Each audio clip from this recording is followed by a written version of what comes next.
How do you have a proper fight in your relationship? How do you have a productive argument? How do you go through conflict in an effective way? It's one of the things that I'm going to be talking about today.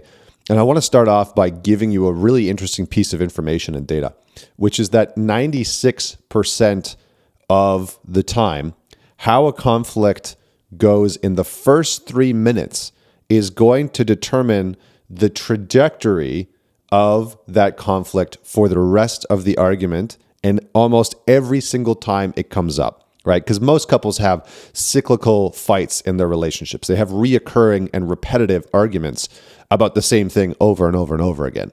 And it is very common that the first time that argument happens about sex, about money, about whatever it is, taking care of the kids, cleaning the house, how you put the dishes in the dishwasher, blah, blah, blah.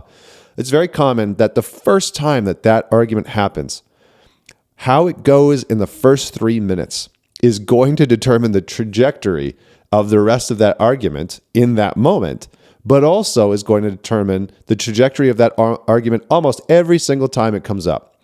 So we need to be aware, very aware, right? I'm going to give you some very tactical things that you can do to inform you how you can actually argue properly, how you can actually have productive conflict in your relationships, because that is incredibly important, right? We can't just wish for no conflict in our relationships. And the people that are out there that, think that conflict in a relationship is bad, is delusional, and it's not productive. It's just not helpful to think those things, right? We have to know that conflict can be very productive, especially when it comes to our intimate relationships. And I'm going to say that happens because we are wanting to be understood, and our differences create conflict within the relationship. And so part of the reason why we have arguments and conflict in a relationship is so that we can, in a more deep way, understand our partner and be understood by them. So this conflict actually creates a larger picture or a larger viewing window in which you can actually see your partner. But the challenge happens when we are not willing to move through conflict, or we constantly go at it the same way and we get stuck in the same roles that we always get stuck in. So what do you need to know in order to do conflict well? There's a couple of things that happen in the first 3 minutes of any argument that you need to understand to actually have a more effective conflict, a more effective argument. Number one is, what role do you play? What role do you normally play? Every person, when they're in a conflict, they go into a specific role in their relationship. So you might be the person that's trying to prove a point. You might be the person that's playing the role of needing to be right. You might be the role of the historian, right? Some people keep track of every single piece of information that happened, and they regurgitate it and they recall it in the moment of the argument. And they're like, well, that's not how it went. It went this way, and it didn't happen that way. It went that way. You might be the fawner, right? You might be the person who's placating the other person, like, oh, whatever you need, and I don't want it, You might be playing the role of the victim. Whatever it is. So you need to get very clear on what role am I actually playing when conflict starts to emerge. So that's number one. Number two, in the first few minutes of conflict, one of the most important things that you can do is to breathe and ground. Breathe and ground.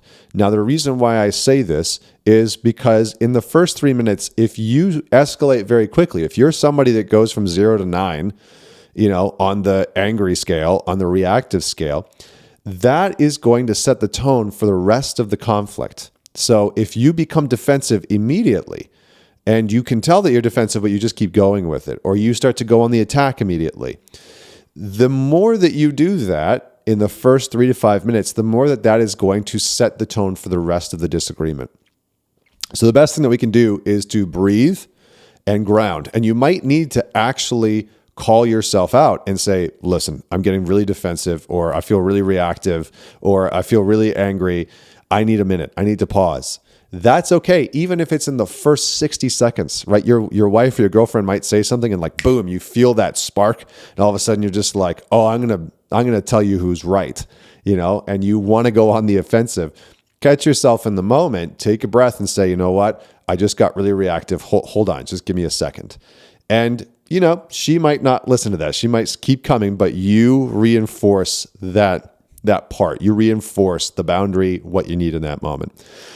So that's also really important. Take a moment, breathe, ground yourself, feel your feet on the floor, call out where you're at. Number 3, and this is arguably one of the most important pieces. One of the main conflict points that I've seen in a relationship is when we get caught focusing in on objective truth. What is the objective reality?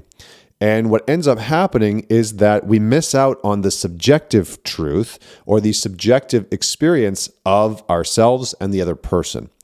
And so what we need to do is we need to orient ourselves rather than getting caught in what's objectively true, what objectively happened, what did you objectively say, what did I objectively hear, those types of pieces.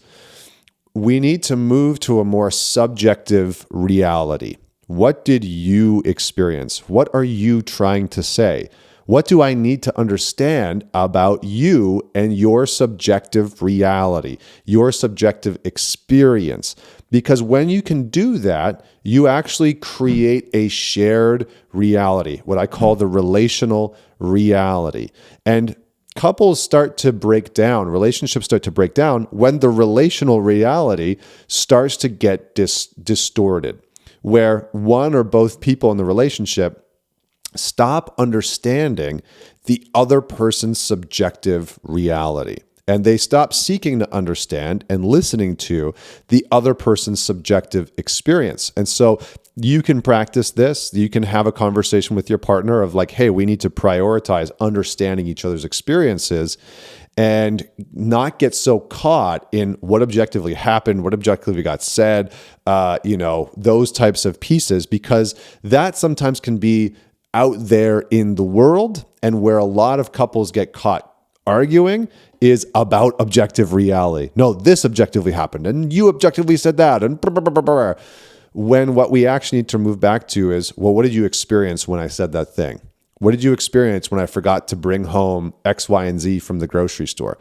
What did you actually feel when I forgot to call you last night, right? What actually happened inside of you?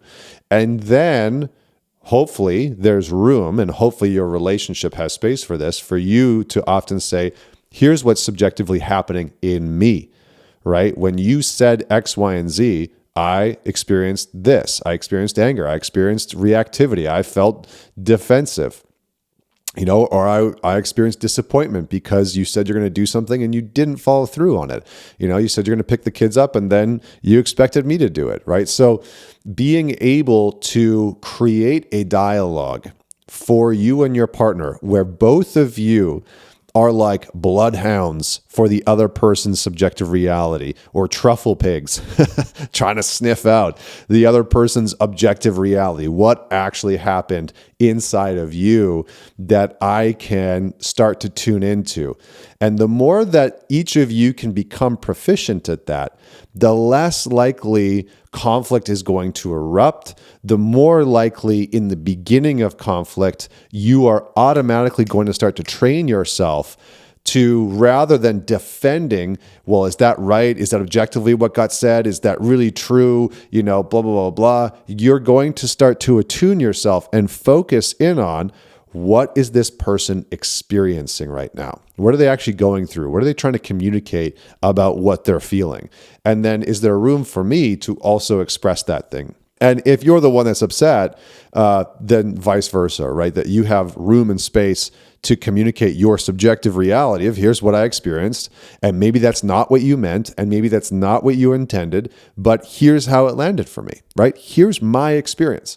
And when a couple can prioritize that in the beginning of the conflict, right out the gates. And I get that this takes practice, because if you've been in a long-term relationship, man, do you have grooves around fighting. Most couples that have been together for a year or more already have set ways of arguing. They have their roles down. They have their reactivity and how they get spun up in the first few minutes of the argument. And they have their defense mechanisms against understanding the other person's subjective reality. And they are caught talking about what they think happened.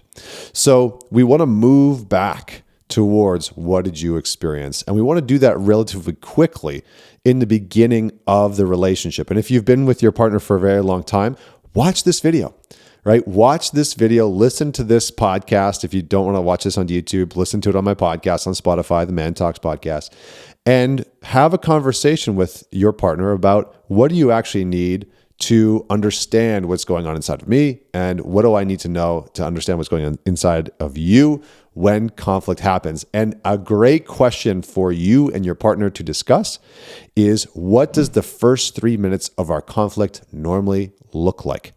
What does the first 3 minutes of our conflict normally look like? What happens? Study the first 3 minutes of how your conflict goes. And that will tell you a lot of what unfolds throughout the rest of the conflict. You don't need to study the entire argument and every argument that you guys have.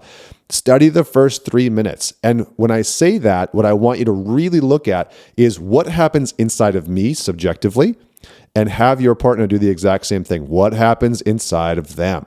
Do they get spun up? Do they get reactive? Do they shut down immediately within the first 3 minutes? Do they feel shame? Do they get defensive? Do they start to placate?